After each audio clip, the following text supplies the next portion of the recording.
অভিনন্দন সাদিক কায়েম। বিশ্ববিদ্যালয়ের ভিপি সাদিক কায়েম তার জীবনের দ্বিতীয় অধ্যায় শুরু করলেন। কালকে বিবাহ বন্ধনে আবদ্ধ হয়েছে। এখন কথা হলো, ওই সাদিক কায়েম কাকে বিয়ে করলেন? মানে অসংখ্য রমণীর তো মন ভাঙছে ভাই বিয়ে করার পরে। এখন বিয়ে করলেন কাকে? কার মেয়েকে বিয়ে করলেন?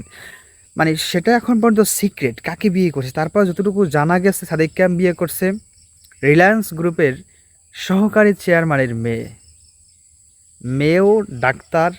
মেয়ের নাম সম্ভবত আনিকা, তারপরও সামনে আরও কিছু আছে, অত জানি না, যেহেতু সিক্রেট। এখন পর্যন্ত ছবি বা কোনো কিছু প্রকাশ্যে আসে নাই, বা প্রকাশ্যভাবে কোনো অ্যানাউন্সমেন্ট করা হয় নাই। মানে এখন পর্যন্ত যেটা বোঝা গেছে যে মেয়ের পরিবার ওই রকম। এখন আমার কথা হলো কি, সাদিক কায়েম জিতলেন নাকি মেয়ের পরিবার জিতলেন? কারণ ছেলে যেরকম, তাকেও হালানোর মতো না।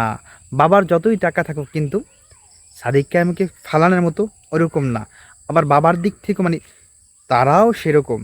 রিলায়েন্স গ্রুপের সহকারী চেয়ারম্যান, মেয়ে ডাক্তার, তেমনিই তো হবে, যেমনি শ্বশুর তেমনি জামাই।